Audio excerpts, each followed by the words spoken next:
बिस्मिल्लाहिर्रहमानिर्रहीम, अस्सलामु अलैकुम। मैं हूं करामत मुग़ल और मेरे साथ हैं ईसा नकवी। नकवी साहब, मरियम नवाज़ साहिबा पाकिस्तान की तारीख़ की पहली खातून वज़ीर आला बन गई हैं। ये शरीफ ख़ानदान की अगली नस्ल में इंतकाल इक़्तिदार का वक्त भी है और नून लीग के लिए बड़ा चैलेंजिंग टाइम भी है। मौजूदा हालात में मरियम नवाज़ साहिबा की कामयाबी के कितने % इम्कानात हैं? वैसे तो सर्दियों का मौसम है, लेकिन मुग़ल साहब आपने और तकरीबन हर देखने वाले शख्स ने पंखा इस्तेमाल किया होगा। जी। गर्मियों के मौसम में आप सब पंखा चलाते हैं और हमारे यहाँ लोड शेडिंग भी होती है। जब लाइट चली जाती है तो क्या, जैसे ही लाइट जाती है पंखा रुक जाता है? नहीं, हल्का हल्का हल्का चलता वो है। धक्के से चल रहा होता है ना, वो धक्के से चल रहा होता है। और अगर उसके मुकम्मल तौर पे रुक जाने से पहले लाइट आ जाए तो वो दोबारा चलने लग पड़ता है, उसी तरह से दोबारा आबोताब से तेज़ चलने लग पड़ता है। तो इस वक्त ना बेसिकली शरीफ ख़ानदान की बत्ती चली गई है और धक्के से मरियम नवाज़ साहिबा वज़ीर आला बन गई हैं। सही। और इस लोड शेडिंग के टाइम में अगर बिजली नहीं आती तो फिर ये मुकम्मल तौर पर रुक जाएगा पंखा। और अगर मरियम नवाज़ साहिबा कुछ कर पाती हैं तो फिर आप उसको बिजली समझें और फिर शरीफ ख़ानदान जो है वो आगे भी आपको बड़े अरसे तक पाकिस्तान की पॉलिटिक्स में नुमाया नज़र आएगा। सही। पहले दिन को देख लेते हैं, पहले दिन मरियम नवाज़ साहिबा ने क्या किया, और मैं आपके सामने एक कंपैरिजन ड्रॉ करूँगा। जो सिख एम्पायर थी, बहुत सारे लोगों ने ये तो तबसरा किया है कि पहली खातून वज़ीर आला है पंजाब की, लेकिन पहली खातून हुक्मरान नहीं है पंजाब की। सही। सिख एम्पायर में 2 ख़वातीन हैं जिन्होंने पंजाब को रूल किया। एक थी खड़क सिंह की बीवी जी। और एक थी रंजीत सिंह की बेगम। सही। इन दोनों ने जो है वो इक़्तिदार संभाला पंजाब में। उनके वक्त में क्या था, क्योंकि थोड़ी सी सिमिलैरिटीज़ हैं, कुछ मुमासलत है कहीं ना कहीं, वो मुमासलत भी बताते हैं आपको। जिंद कौर बाद में बनी थी, जो महाराजा रंजीत सिंह की बेगम थी, और जो खड़क सिंह जो है वो महाराजा रंजीत सिंह का सबसे बड़ा बेटा था। सही। उसकी जो बीवी थी चांद कौर, जी। वो पहले बनी थी। वो 73 दिन रही। 73 दिन के बाद शी वॉज एब्डिकेटेड, तर्क करना पड़ा इक़्तिदार। किस वजह से, क्या सूरत हाल बनी, और जो जिंद कौर है उसको जिला वतनी सहनी पड़ी और 5 साल 195 दिन का इक़्तिदार था। उस दौरान क्या होता रहा, पहले ज़रा मरियम नवाज़ साहिबा को देख लेते हैं। मरियम नवाज़ साहिबा ने क्या बनते ही उन्होंने तकरीर की, और तकरीर करने के बाद उनकी कुछ ख़बरें।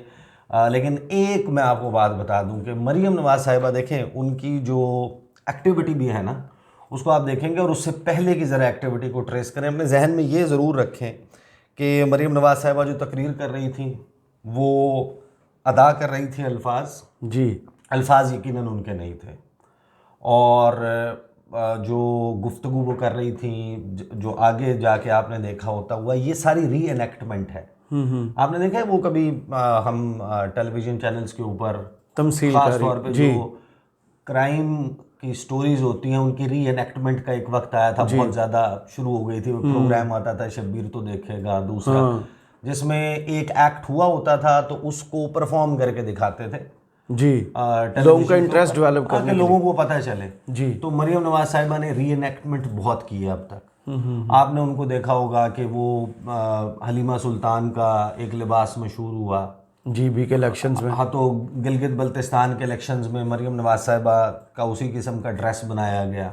और सैलाब के दिनों में वो एंजेलिना जोली के रूप में आ गई, ताज़ियत करने के लिए गई तो जसिंडा आर्डन बन गई। कभी बेनज़ीर भुट्टो की जो है वो कॉपी आपको नज़र आई, कभी आपको एंगेला मर्केल की, कभी आपको हिलरी क्लिंटन की।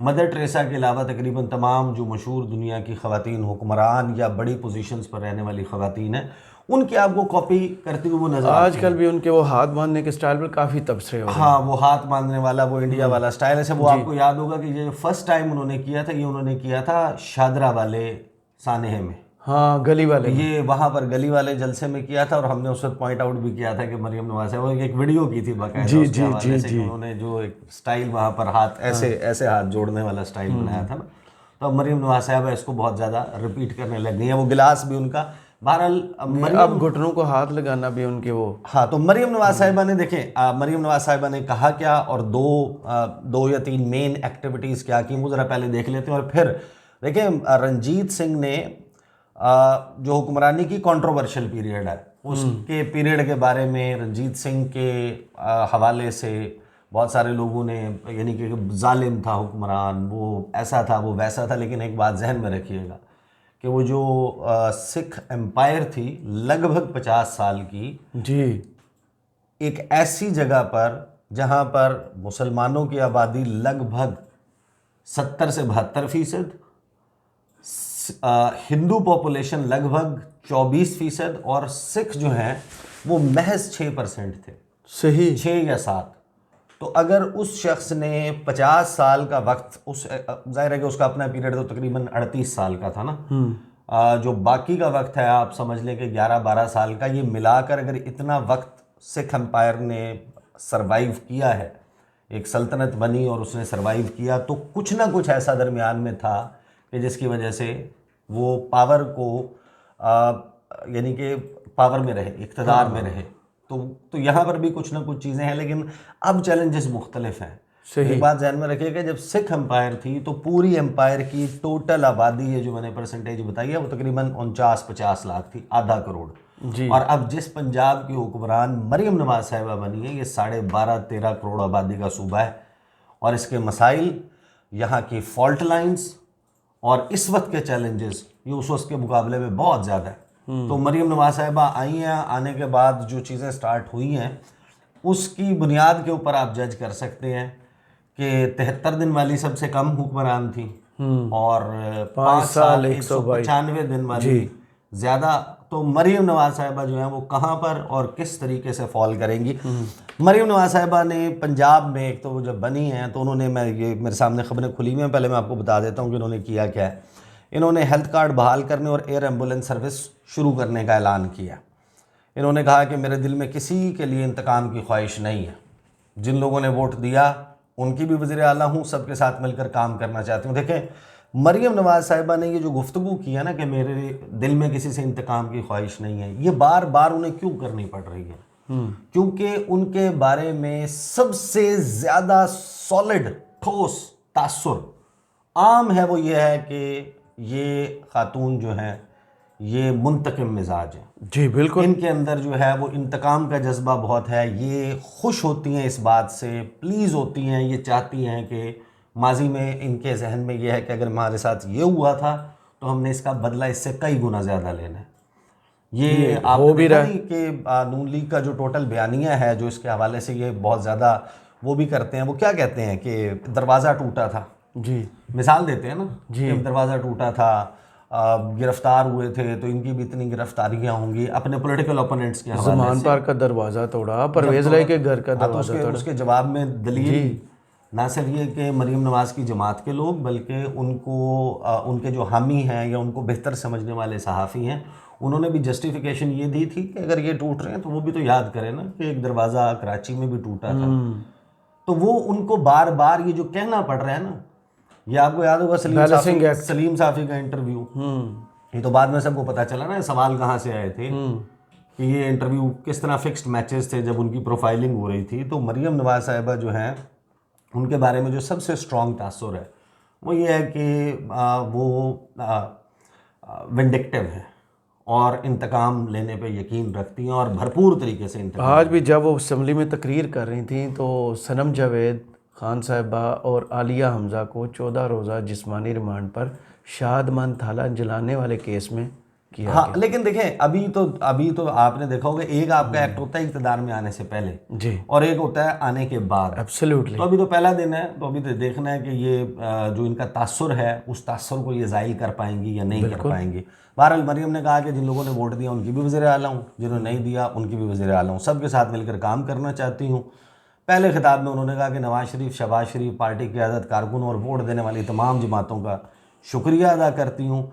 अपोजिशन आज अवान में होती और जमहूरी अमल का हिस्सा बनती, शोर शराबा करती तो मुझे खुशी होती। अच्छा वो क्यों नहीं थी अपोजिशन वहाँ पे, ये भी सबको मालूम है, सबको पता है कि अपोजिशन को क्या हुआ था, अपोजिशन कहाँ गायब थी, किस वजह से नहीं आई। बहरहाल उन्होंने कहा कि मैं तो उन सब की भी वज़ीर आला हूँ जिन्होंने मुझे वोट नहीं दिया।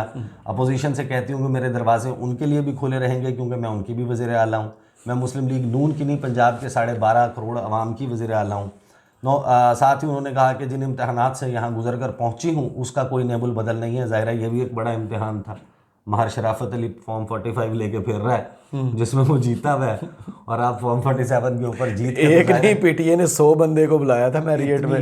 इतनी मुश्किल से गुजर के आप जाहिर है कि यहाँ पे पहुंची हैं। इन्हीं पत्थरों पे चलकर अगर आ सको तो आओ मेरे घर के रास्ते में कोई कहकशा नहीं है। सही। अच्छा, साथ ही उन्होंने कहा कि ऐसा वक्त भी देखा जब हर चीज़ हमारे खिलाफ थी। जब आप इंतकाम का निशाना बनकर किसी ओहदे पर पहुंचते हैं तो तासर होता है कि आप भी इंतकाम लेंगे, बदला लेंगे, लेकिन मेरे दिल में किसी से इंतकाम लेने की ख्वाहिश नहीं है। अल्लाह करे।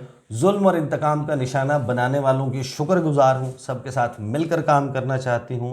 मेरा वज़ीर आला बनना हर पाकिस्तानी खातून के लिए एक एजाज़ है। मैं आज ही से अपने मंशूर पर अमल दरामद शुरू कर दूँगा। बहुत अच्छी बात। ये बनते ही जब उन्होंने ये दावा किया था पाकिस्तान की पहली खातून, साथ ही कहती हैं जो पाकिस्तान में इस वक्त खातीन सियासी तौर पे कैदी है, मैं उनको रिहा करवाने का हुक्म देती हूँ। हाँ, नहीं जो पंजाब की जेलों में। हाँ। अच्छा, फिर उन्होंने किसान बच्चे स्कूल जाने के हवाले से कारोबारी तबके उनको सहूलियात, वन विंडो ऑपरेशन वगैरह वगैरह उन्होंने चीज़ें बताई। साथ ही उन्होंने कहा कि करप्शन के ख़िलाफ़ मेरी ज़ीरो टॉलरेंस पॉलिसी है। माशाल्लाह। करप्शन रोकने के लिए एक ठोस मैकेनिज़्म लेकर आएंगे। आवाम से रब्ते के लिए मेरी हेल्पलाइन सबके लिए खुली रहेंगी। हम आवाम के खादिम हैं, कुर्सी लेकर बैठने नहीं आए। हर ज़िले में पंजाब के दानिश स्कूल जो है वो बनाया जाएगा। अमीर और गरीब की तालीम का फ़र्क ख़त्म किया जाएगा। आवाम को बिजली बिलों में रिलीफ देने की कोशिश करेंगे।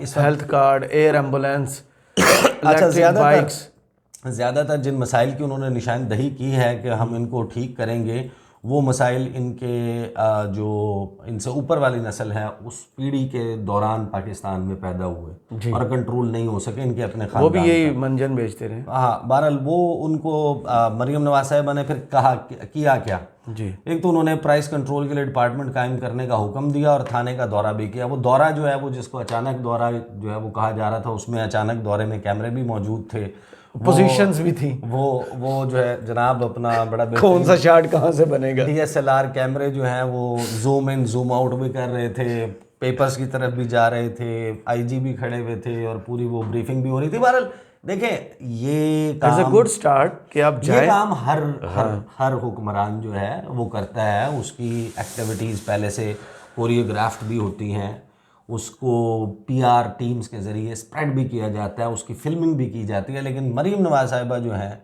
वो कितना इससे डिलीवरी की तरफ जा पाएंगी, वो एक नुमाइश अमल की तरफ इम्पॉर्टेंट बात होगी। बहरहाल उन्होंने ख़वातीन के हवाले से कहा कि ख़वातीन बच्चों के लिए तो पर तशद्दुद और ज़्यादती के वाक़यात मेरी हुकूमत की रेड लाइन है। रिश्वतखोरी के ख़िलाफ़ ज़ीरो टॉलरेंस और मेरिट पॉलिसी है, इस पर कोई समझौता नहीं। रिश्वत के कल्चर को पुलिस में हर सूरत ख़त्म करेंगे। अब वो पुलिस जिसके हाथ खुल गए हैं गुज़श्ता 2 सालों में, जितने उनके हाथ बांधने के लिए कितने पापड़ बेलने पड़ेंगे, उस ब्यूरोक्रेसी जिसके हाथ इन्हीं के वो इक़्तिदार में लाने के लिए अपोजिशन के ऊपर जितने खुल गए हैं, जो कुछ किया है वो कैसे होगा, ये एक अलग सवाल है। अब आ जाते हैं, देखें जो इससे पहले हुक्मरान जो है वो एक जो सिख एम्पायर बनी थी, और बहुत ज़्यादा तवील हो जाएगा, उसमें नहीं जाएंगे। महाराजा रंजीत सिंह मतलब 1780 में पैदा हुआ, बड़ी टीन एज में। अच्छा, उसको वो हो गया था स्मॉल पॉक्स, हाँ, बट ही सर्वाइव्ड, मरा नहीं और उसकी एक आंख ज़ाया हो गई। सही। अच्छा, सिख उनको बहुत अपने लिए बड़ी शख्सियत जो है वो समझते हैं, और सिखिज़म के लिए ख़ास तौर पर ज़ाहिर है कि खास एहतराम है, बड़ी खासा जो है वो एहतराम है उनका। वो जन्मदिन और वो जोर शोर वो उस किस्म का होता है, वो बड़े धूमधाम से बड़े जोशो जज्बे से वो मनाते हैं। पाकिस्तान गवर्नमेंट ने अभी भी उनका घर प्रिजर्व किया हुआ है। अच्छा, गुजरांवाला हाँ जी पैदा हुए थे जी, उनका घर भी महाराजा रंजीत सिंह, महा सिंह का बेटा, और शुरू में ही टीन एज में जंगें लड़ना, और मशहूर हुआ जब टीन एजेस में ही उसने अपने अब्बा के साथ और वो उनके साथ मिलकर जो जंग शंग लड़ी और अफ़गानों को शिकस्त दी जी। उसके बाद बहरहाल एक लंबी स्टोरी है कि किस तरीके से एक के बाद एक जो है वो जगह पे कब्ज़ा करता गया वो बंदा, और उसने एक बहुत बड़ी सल्तनत, एक बड़ी रियासत जो है एम्पायर जो है वो बना ली। सही। और ऐसी टक्कर की एम्पायर थी, उसमें जनाब नानक शाही सिक्के जारी हुए, एक ख़ास किस्म का निज़ाम, खालसा आर्मी जो है वो बड़ी स्ट्रॉन्ग थी।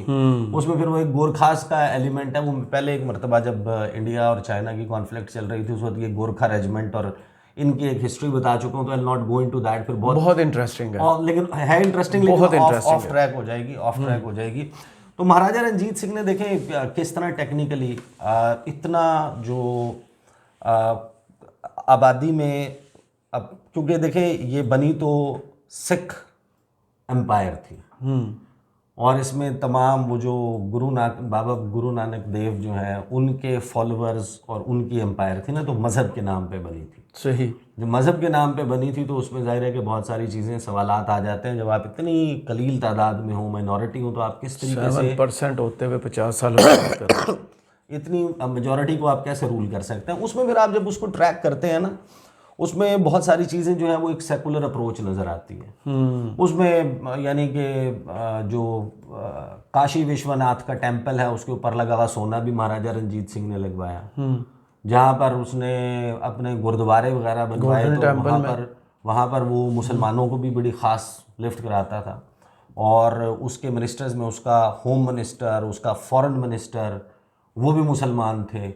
आर्मी में 2 जर्नैल जो हैं वो मुसलमान थे। बेतहाशा कर्नल जो हैं आर्मी में वो सिख, जो खालसा आर्मी थी उसमें मुसलमान थे। फिर ऑफिसर्स की तादाद काउंटलेस, बड़ी पोजीशंस के ऊपर मुसलमानों को भी, हिंदुओं को भी। अच्छा, फिर हिंदुओं के लिए बीफ क्योंकि मना, वो नहीं खाते, तो पूरी सल्तनत में जनाब पाबंदी, गाय नहीं काट सकते। बड़ा गोश्त बिल्कुल नहीं खा सकते। तंबाकू नोशी के ऊपर पाबंदी। खुद टका के अल्कोहल और अफीम दोनों चीज़ें वो यूज़ करता था महाराजा रंजीत सिंह। स्ट्रोक से डेथ हुई थी। 3 सिख बीवियाँ थी, 4 हिंदू बीवियाँ थी, और फिर आपको पता है कि वो जो रखेल होती हैं वो भी 6-7 जो है ना वो थी। और जिस वक्त वो 1839 में वो मरा है महाराजा रंजीत सिंह, तो फिर वो 37 हो गई थी। 4 बीवियाँ और 7 वो 11 वो लाहौर में। अच्छा, ये जब आप अंडरस्टैंड करते हैं ना इसके फिर जो, क्योंकि अब इंतकाल इक़्तिदार की तरफ आ जाए ना, उसने तो बड़ी पावरफुल एम्पायर चलाई, पावरफुल एम्पायर और एक बड़ी सल्तनत, और बेतहाशा तमाम वक्त लड़ाइयाँ करने में गुजरा। सही।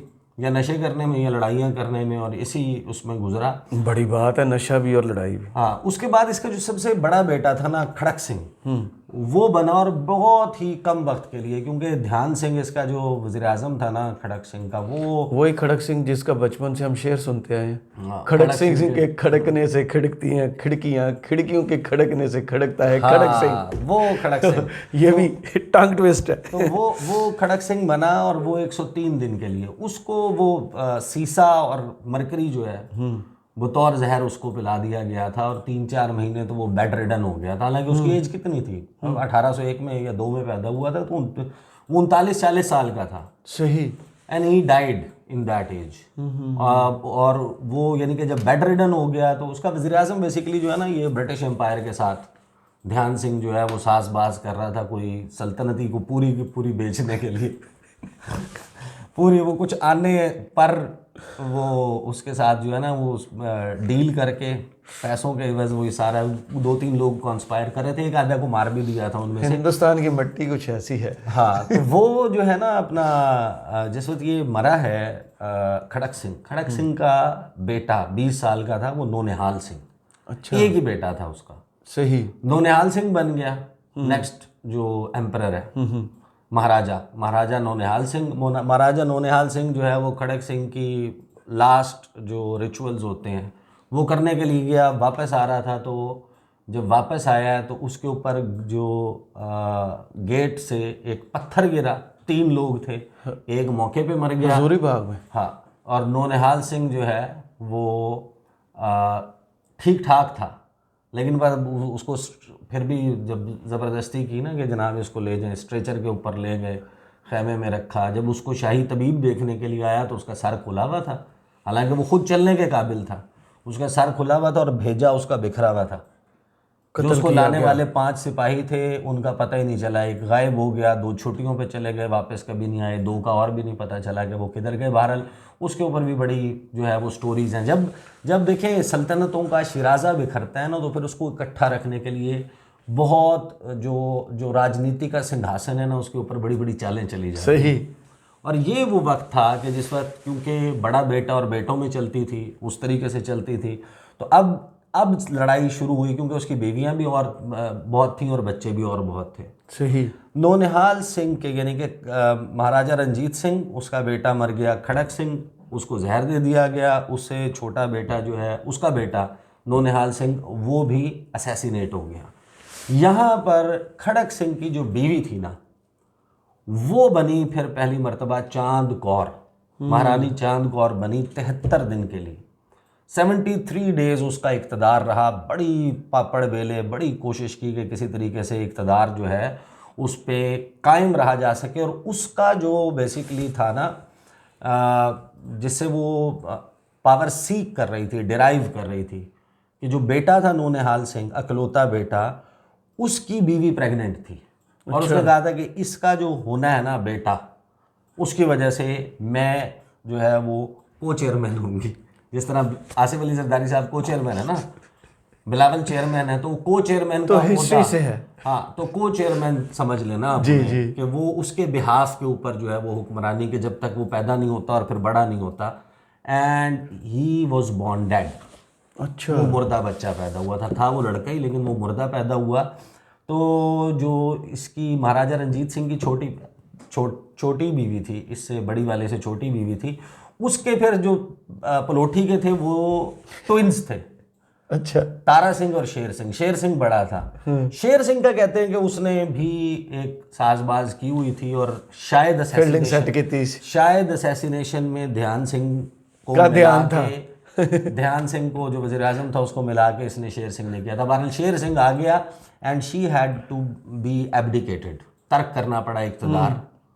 जो चांद कौर साहिबा, उनका इक़्तिदार हो गया ख़त्म। शेर सिंह आ गया और शेर सिंह भी कुछ अरसे के बाद असैसिनेट हो गया। उसके बाद महाराजा दुलीप, एक बेटा जो सबसे छोटा बेटा था ना, वो था दुलीप सिंह। वो सबसे छोटी बीवी से था, वो थी जिंद कौर, महारानी जिंद कौर। जालिम। 1 साल का बेटा था जिस वक्त महाराजा रंजीत सिंह मरा है। और 4 साल के बाद तकरीबन वो वक्त आ गया, वो 5-1 साल का था 1943 में, या टुवर्ड्स द एंड ऑफ 1943। उस वक्त महारानी जिंद कौर जो है वो इक़्तिदार में आई। और उसके इक़्तिदार में जो कुछ हुआ, खौफ की दास्तानें, क्योंकि उसने देखें जब सल्तनत का शिराजा बिखर रहा था तो फिर फ़ौज डिमांड कर रही थी खालसा आर्मी कि हमारी तनख्वाहें बढ़ाई जाए।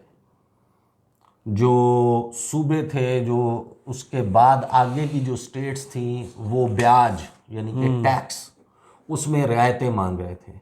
उसने सबकी ख्वाहिशें पूरी करना शुरू कर दी। उसने वादे कर लिए। वो आर्मी को जाके खिताब करती थी, वो जाके कहती थी कि पैसे भी बढ़ा दूंगी, ये भी कर दूंगी, और आर्मी ने उसको लाकर इक़्तिदार पर, सिंहासन पर बिठा दिया।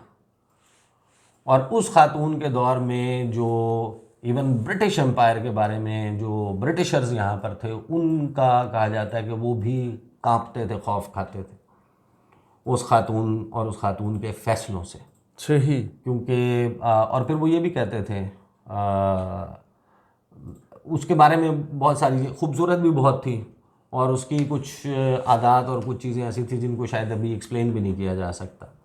तो वो उसने जो है महारानी जो जिंद कौर थी, उसको वैलेरी मैसेलिना का नाम ऑफ पंजाब, बहुत अच्छा हिंट दे दी, का नाम जो है वो दिया था ब्रिटिशर्स ने। She is the Valeria Messalina of Punjab. तो वो लोग सर्च करके देख लेंगे कि वो क्या थी। तो ये जो उसका वक्त था, उसमें भी उसने बहुत से ऐसे इक़दामात किए कि जिसमें जब आपको इक़्तिदार को संभालना होता है, सल्तनत जिसका शिराजा बिखर रहा होता है और एक नस्ल से दूसरी नस्ल में इक़्तिदार मुंतकिल हो रहा होता है, तो बहुत सारे लोग जिनकी एलिजियंस होती है ना, अतात गुजारी, वो तो होती है उस शख्स से जिसने बनाई थी एम्पायर जी।